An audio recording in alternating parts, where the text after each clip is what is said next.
L'invité de la matinale sur la première. Et l'invité de la matinale ce matin est Nicolas Cazet, directeur technique d'Enercal Énergie Nouvelle. La première partie avec les questions de Thierry Belmont. Bonjour Nicolas Cazet. Bonjour et bonjour à vos auditeurs. L'énergie de demain en Nouvelle-Calédonie pourrait-elle passer par la mer? Je vous remercie pour cette question. Peut-être d'abord mettre un petit peu en contexte. Donc Enercal, là, c'est l'entreprise du pays et qui est engagée dans la transition énergétique de la Nouvelle-Calédonie. Et la transition énergétique, qu'est-ce que c'est? C'est d'abord faire des économies d'énergie. Avant d'essayer de produire plus d'énergie, il faut l'économiser, on appelle ça les négawatts. Et ensuite, effectivement, c'est identifier les énergies qu'on pourra utiliser dans le futur. Réduire la consommation et la production de carbone, j'ai envie de dire. Donc, utiliser des énergies renouvelables. Donc, quand on regarde autour de nous, la première chose, on lève la tête et on voit le soleil. Donc, évidemment, il y a l'énergie solaire qui se développe énormément à l'heure actuelle et qui fait partie du mix énergétique futur. On a beaucoup misé pour l'instant sur cette énergie, la énergie solaire en Nouvelle-Calédonie. Voilà. Alors l'énergie marine aujourd'hui, c'est le futur? L'énergie marine, je pense que le terme qu'on peut employer, effectivement, c'est que c'est le futur. On regarde autour de nous, la mer, c'est une évidence. Le président Macron l'a rappelé, donc dans le mix énergétique, il y aura le solaire, il y aura aussi les énergies marines, la biomasse. Et donc, dans ce contexte, en 2016, en fait, lors des Assises de la mer, le président d'Enercal de l'époque, Philippe Gomez, nous a demandé de réaliser une étude, d'abord une étude d'opportunité, du potentiel, identifier le potentiel avant de se lancer dans des projets précis. Il faut faire vraiment le bilan de ce qui existe en termes d'énergie et puis en termes de technologie pour le valoriser. Une étude d'opportunité, vous dites, ça veut dire quoi? Ça veut dire qu'aujourd'hui, cette étude, elle a été menée, elle a été rendue publique, ouais. Il y a du potentiel? Il y a du potentiel, d'énergie un peu partout. Donc quand on voit la mer, c'est la houle, c'est le vent, c'est les marées, c'est les courants. C'est aussi les différences de température entre les eaux profondes et les eaux de surface. Donc tout ça, c'est des potentiels énergétiques. La difficulté, c'est de les valoriser. Les technologies, donc il y a des ingénieurs qui travaillent, qui ont une imagination débordante pour valoriser ces énergies. Et donc le principe de l'étude, justement, c'était de faire le bilan de ces technologies. On se rend compte qu'elles ne sont pas toutes mûres et on se rend compte aussi que les potentiels sont pas forcément très bien distribués en Nouvelle-Calédonie. Il y a si on regarde les îles Loyauté, par exemple, il y a peu de courant autour des îles, donc on ne va pas imaginer faire des hydroliennes. Donc les hydroliennes, c'est comme les éoliennes, sauf qu'au lieu de capter le vent, on capte le courant. Par contre, on peut très bien imaginer sur les passes de la côte ouest, tous les pêcheurs savent bien qu'il y a des courants qui sont assez rapides, d'installer des petits dispositifs. Donc c'était ça vraiment le principe de l'étude, c'était d'identifier les sites. Donc il y a vraiment un gros travail sur les données, savoir qu'est-ce qui existait, toutes les informations, et à partir de là, de localiser des emplacements et des types de projets qui seraient intéressants. Donc il y a beaucoup de possibilités. Voilà. Maintenant, il y a des choses qui ne sont pas faisables. Oui, exactement. C'est en gros ce que vous nous dites. Ouais. Qu'est-ce qui aujourd'hui, quelle est l'option la plus réaliste? Il n'y en a pas qu'une. Quelles sont les options alors? Alors les options, je vous parlais des hydroliennes, donc la captation des courants. On pense que là, il y a en tout cas, il y a des données à acquérir, puisque c'est des dispositifs qui doivent être installés vraiment sur des sites très précis. Il y a des sites qui sont connus, la passe de la Sarcelle, dans le sud, la passe de la Vanna, où il y a des très forts courants, mais ils sont loin des lieux de consommation. Ce qu'on pense, c'est que ça serait plutôt des petits dispositifs qui seraient installés sur la côte ouest ou partout où il y a des passes donc, du lagon. Donc des hydroliennes voilà. sur certains lieux, et encore? Alors, quand on parle d'énergie thermique, typiquement, il y a deux façons de valoriser l'énergie des mers. Soit d'aller chercher de l'eau froide pour faire de la climatisation, ça a été fait à Tahiti. Je pense que tout le monde... L'énergie thermique, c'est ce qui prend en compte les différences de température, c'est ça? Alors, il y a deux façons. Soit c'est on prend de l'eau froide en profondeur, auquel cas on fait de la climatisation. L'hôpital de Papeete va être climatisé avec de l'eau de mer. Il y a des grands hôtels. Donc, l'avantage qu'a la Polynésie, c'est qu'ils ont des eaux profondes immédiatement à côté de leur côte. Sur Nouméa, c'est pas possible. On a le lagon qui est trop long. Par contre, on peut très bien imaginer ça sur les îles Loyauté, où les eaux profondes sont beaucoup plus proches, ou sur la côte est, en face de Yengen, en face de Tuo. Et ça, il faudrait l'associer à des projets, en fait, pour que ça présente un intérêt. Un projet touristique pour climatiser ou un projet qui a besoin de froid. Donc, vous nous avez décrit donc, l'énergie hydrolienne, l'énergie thermique, qui pour l'instant serait possible dans certains lieux. Il reste encore une option? Alors, il y a la houle. Donc là, on a fait des modèles de houle, de propagation. Donc, c'est les vagues, simplement. Et donc pour la houle, on se rend compte que c'est plutôt vers le sud, c'est-à-dire qu'il y a l'île de Marais et puis la Grande Terre qui font ce qu'on appelle une ombre. Donc si on va chercher plus vers le nord, c'est perdu, il n'y aura pas de potentiel. Par contre, au sud de l'île de Marais, par exemple, on peut très bien imaginer de capter l'énergie de la houle avec différents systèmes. Il y a des dispositifs qui ont été tentés il y a quelques années avec un serpent articulé, et on s'est rendu compte que c'était beaucoup trop difficile à maintenir, à exploiter des systèmes mobiles en mer. Par contre, on peut imaginer des systèmes qui comprimeraient l'air avec la houle, donc à terre, et qu'on produise de l'électricité à partir de ça. Ça veut dire quoi? Qu'on ne peut pas miser aujourd'hui sur une seule énergie, on est obligé d'ouvrir un petit peu les faisabilités à plusieurs options? Mais ça, c'est le cas en fait pour le mix énergétique futur de la Nouvelle-Calédonie. Il faut vraiment tout envisager. Donc c'est ce qu'on fait chez Enercal Énergie Nouvelle. Là. On fait de l'hydraulique, donc de l'hydroélectricité, donc qui est bien connu, du photovoltaïque, et puis de la biomasse. Et pour l'énergie des mers, j'ai envie de dire c'est du plus long terme, mais on ne peut pas se priver d'un potentiel énergétique aussi important. Et on parle de long terme, encore une fois, pour l'énergie. L'objectif, c'est à 2030 de couvrir l'ensemble des besoins de la distribution publique en énergie renouvelable. Mais après, on peut imaginer couvrir aussi les besoins de la métallurgie. Et donc, il faut vraiment chercher toutes les possibilités. Et encore une fois, on parle de long terme. Donc, l'intérêt de cette étude, c'est de préparer l'avenir. Nous, on a ouvert des portes. On remet ça au gouvernement, on rend l'étude publique et on espère qu'il y a des porteurs de projets qui vont s'en emparer. Ça veut dire que c'est une étude qui est maintenant disponible pour lancer des projets, donc pour le gouvernement et pour des porteurs de projets. Bon, on l'a remis à l'Agence calédonienne de l'énergie, on a fait une présentation à la DIMAC. Et ça a suscité beaucoup d'intérêt et je pense que il y a des porteurs de projets qui vont s'en emparer. Oui. Qu'est-ce qui rentre en ligne de compte aujourd'hui pour choisir un projet, un projet d'énergie renouvelable qui utiliserait les océans? Beaucoup de choses. L'économie, la maturité, et ce qu'on appelle la courbe en S des technologies, c'est-à-dire que les technologies, elles évoluent et plus elles vont être appliquées à différents endroits, plus elles vont être affinées, améliorées, et plus elles vont être rendues économiques et facilement exploitables. Parce qu'on investit, mais en plus, il faut les faire fonctionner. Alors aujourd'hui, en ce qui concerne l'aspect économique, qu'est-ce qui nous reviendrait moins cher? Les hydroliennes, c'est des systèmes qui sont opérationnels en grande taille. Il faudrait les adapter à la configuration de la Nouvelle-Calédonie. Et puis, les hydroliennes, ça utilise quoi? Le vent? Non, c'est les courants. C'est vraiment les courants de marée, donc les courants dans les passes. Et on peut imaginer des petits dispositifs donc, qui seraient small is beautiful. Dans ce cas, on essaye d'avoir des systèmes adaptés. Donc l'aspect économique, l'hydrolienne serait plus avantageux pour nous pour l'instant. Ouais. Qu'est-ce qui rentre encore en ligne de compte? C'est aussi cette énergie qui doit être accessible au plus grand nombre. Vous l'avez évoqué tout à l'heure. C'est une énergie qui serait accessible au plus grand nombre? Au plus grand nombre, c'est une consommation qui convienne à tous. Ah non, mais c'est surtout les emplacements des lieux de consommation, c'est-à-dire qu'il y a des potentiels énergétiques, par exemple, je vous disais sur les courants dans les passes du Sud, mais il faut amener l'énergie au lieu de consommation. C'est une difficulté. Donc, quand on conçoit un système énergétique, il faut produire, mais il faut aussi transporter l'électricité jusqu'au consommateur. D'accord. Et l'aspect environnemental? C'est essentiel. Donc, c'est ça aussi qui guide les emplacements. Typiquement, on peut imaginer les éoliennes en mer. Parce qu'on a plus de vent quand on est en mer, mais on n'a peut-être pas envie de couvrir le lagon sud d'éoliennes. Donc tout ça, c'est évident. Donc, comme dans tous les projets d'énergie renouvelable, le but, c'est de protéger l'environnement, de répondre à l'urgence climatique.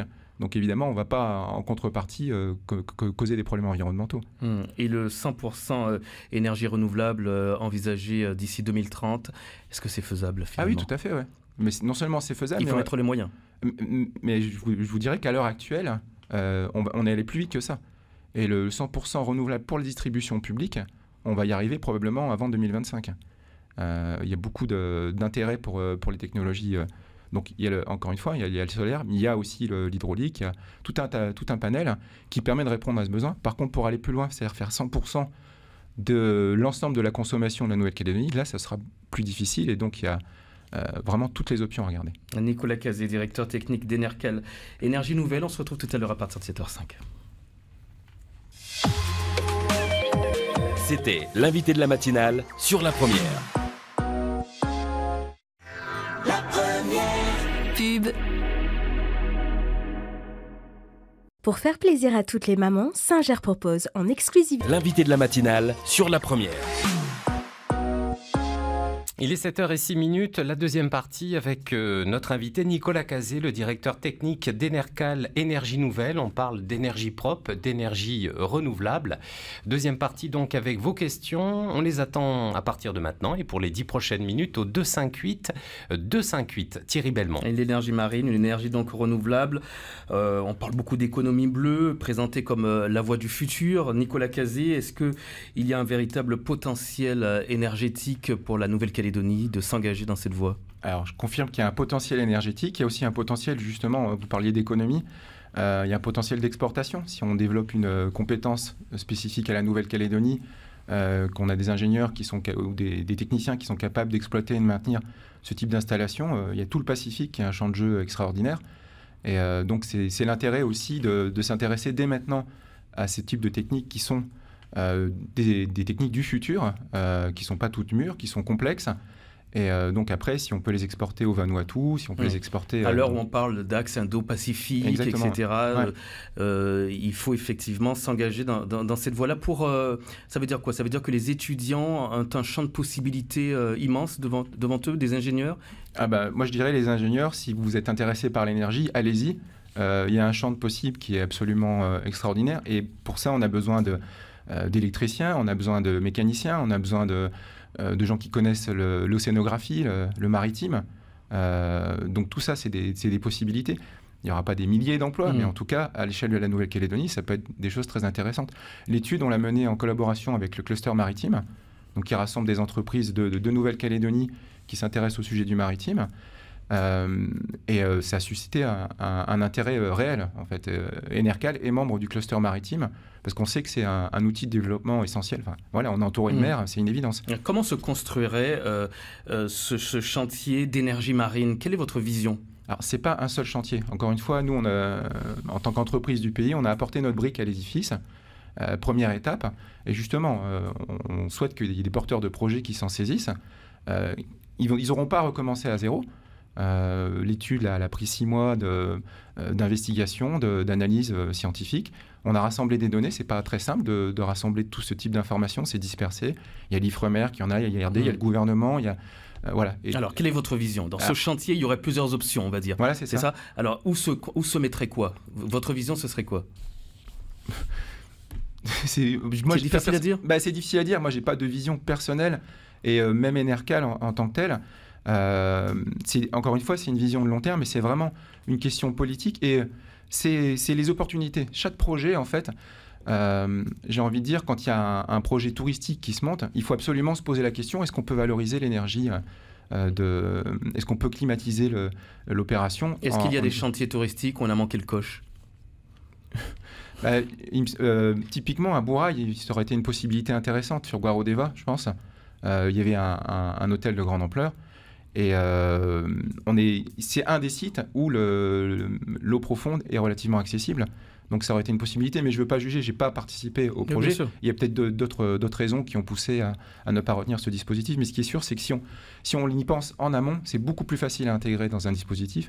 Et l'intérêt d'avoir une étude comme ça, qui est publique, c'est de faire connaître ces potentiels et qui puissent être pris en compte le plus tôt possible. Bruno Rouvière. Oui, vous avez mené des études, vous avez référencé des sites. Ils sont nombreux, ces sites où on pourrait installer de l'énergie, extraire de l'énergie hydraulique ou fabriquer de l'énergie hydraulique. Les sites sont nombreux autour de la Grande Terre? Oui, selon les technologies, en fait, il y a plusieurs sites à chaque fois. Après, encore une fois, ça dépend des techniques. Pour la houle, finalement, c'est relativement limité à cause de l'effet d'ombre dont je vous parlais tout à l'heure. C'est-à-dire qu'on peut se situer au-dessus des loyautés et après, il n'y a plus vraiment de potentiel. Je voudrais juste revenir sur ce que vous disiez tout à l'heure en première partie. Vous avez annoncé pour 2025-2030 100% d'énergie renouvelable, notamment pour les particuliers. Donc, la part de consommation des particuliers par rapport à la part de consommation des industriels, ça représente quoi pour qu'on ait une idée de ce qu'on va pouvoir produire en énergie renouvelable? C'est à peu près 30%, je pense, de la consommation totale. Après, ça dépend des moments, de la période, mais en énergie, globalement, sur l'année, ça doit être ça. Donc, on pourrait produire 30% de l'énergie que nous consommons dans les 10-15 prochaines années. Oui. Quels sont les différents types d'énergie quand on parle d'énergie marine? Vous nous avez parlé de la houle tout à l'heure. Ça veut dire que c'est l'énergie qu'on appelle l'énergie houlomotrice. Voilà. Alors, l'énergie marémotrice, qu'est-ce que c'est? Alors, marémotrice, ça a été valorisé en métropole. Il y a l'usine de la Rance. C'est les mouvements des marées, simplement. Alors, en Nouvelle-Calédonie, on a oublié tout de suite, l'amplitude des marées n'est pas du tout suffisante. Quand on est sur l'Atlantique et qu'il y a des amplitudes de 15 mètres, ça devient vraiment très intéressant. Donc, ce n'est pas une option c'est pas une option pour la Nouvelle-Calédonie. L'énergie hydrolienne? Hydrolienne, c'est comme une éolienne, mais au lieu de capter les vents, vous captez les courants. C'est intéressant? Oui, c'est très intéressant. Oui. Okay. Et puis là, c'est des technologies qui sont assez matures. Donc, c'est des roues, simplement, comme des roues à aubes. C'est les mêmes, quelque part, c'est les mêmes turbines qu'on utilise dans l'hydroélectricité. Simplement, elles sont beaucoup plus de contraintes parce qu'on est dans un milieu marin, donc c'est plus corrosif. Il faut des matériaux qui sont plus résistants. Et puis, l'eau et l'électricité faisant pas très bon ménage, les câbles, tout ça doit être conçu de manière à bien fonctionner dans l'eau. L'énergie thermique des mers. L'énergie thermique des mers, donc il y a deux façons de la valoriser. Soit on va chercher de l'eau froide en profondeur, soit on utilise la différence de température entre la surface et l'eau profonde. Là, c'est un système qui est très intéressant, on n'en a pas encore parlé. C'est intéressant, pourquoi? Parce que c'est une énergie constante. La différence de température, elle est quasiment permanente tout au long de l'année.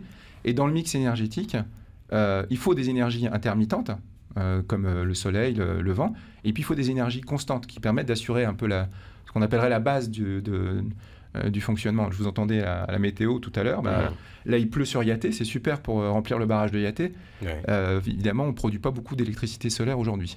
Est-ce qu'on peut imaginer un jour utiliser l'eau de pluie pour produire de l'énergie? C'est ce qu'on fait en faisant de l'hydroélectricité. Oui, mais d'accord, mais quand vous récupérez l'eau dans un barrage, dans un lac, comme le lac de Yaté, mais est-ce qu'un particulier chez lui peut éventuellement imaginer produire un jour de l'électricité quand il pleut, quand il va pleuvoir par exemple, comme c'est annoncé cette nuit ou demain? Alors, moi, je vous dirais, l'intérêt de l'eau de pluie, c'est qu'il vaut mieux la stocker pour l'utiliser. Et ça, comme ça, vous ferez des économies d'énergie. Si vous arrosez votre jardin avec de l'eau de pluie récupérée, vous évitez de consommer de l'énergie pour amener de l'eau jusque chez vous. Donc, c'est ça la logique. Je ne vois pas comment on pourrait produire directement l'énergie, mais en tout cas, on en économise. Et c'est aussi l'intérêt. Enfin, c'est l'objectif du schéma de transition. Peut-être une piste. Pour l'instant, oui, on ne le sait pas encore. Vous disiez vous-même en antenne que l'énergie renouvelable est en perpétuelle évolution. On découvre des choses. Cela dit, il y a des panneaux photovoltaïques qui utilisent ce qu'on appelle l'effet piézoélectrique, c'est-à-dire que les gouttes de pluie qui tapent sur les panneaux permettent aussi de produire de l'énergie. Donc finalement, c'est pas de la science-fiction. C'est ça. Nicolas Cazé, on n'avait pas fini avec les différents types d'énergie. Il y a cette énergie, dites-moi en plus, l'énergie osmotique. Qu'est-ce que c'est? C'est quelque chose de nouveau? C'est assez nouveau. C'est la différence de salinité entre l'eau de mer et puis une eau douce qui arriverait dans la mer. Et donc on peut la capter avec une membrane. En fait, c'est l'inverse du dessalement. Quand on fait du dessalement, on met une membrane, on met de l'énergie, on récupère de l'eau douce. Là, on aurait de l'eau douce et de l'eau de mer, et en fait, la différence de salinité permet de récupérer de l'énergie. C'est pas adapté à la Nouvelle-Calédonie parce qu'il faut des gros débits d'eau douce. Donc, on peut l'imaginer en Guyane, on peut l'imaginer dans des pays où il y a vraiment des flux d'eau douce importantes. Et là aussi, il y a des ruptures technologiques à obtenir avant de réussir à valoriser ça. Et il y a des pays qui sont très en avance sur ces énergies marines renouvelables, Nicolas Cazé. Oui, alors moi je pense à Hawaï. Typiquement, il y a la moitié de Honolulu qui va être climatisée à l'eau de mer. Donc, donc quand on parlait d'énergie thermique des mers, il y a des dispositifs expérimentaux, on parle encore d'expérimental, qui ont été installés à Hawaï pour produire 300-400 kW avec de l'énergie thermique. Le Japon aussi, Okinawa. Donc effectivement, il y a des pays qui sont en pointe, mais c'est pour ça qu'il faut que la France ne reste pas derrière et innove aussi dans ces domaines. Oui, on est donc dans le sens des ambitions d'Emmanuel Macron qui disait effectivement qu'il voulait construire une véritable stratégie maritime pour le pays. Et l'outre-mer a vraiment son rôle à jouer puisque évidemment on a de l'eau, on a les océans en France. Et la Nouvelle-Calédonie, évidemment, on est au milieu des océans. Mais la stratégie, on parle d'autonomie énergétique, donc la stratégie, encore une fois, elle est globale. Les énergies marines, ça va être une composante qui est à plus long terme, et puis après, il faut regarder toutes les possibilités. Nicolas Cazé, merci beaucoup. Je rappelle que vous êtes donc le directeur technique d'Enercal Énergie Nouvelle. Merci d'être venu à notre micro ce matin. Merci.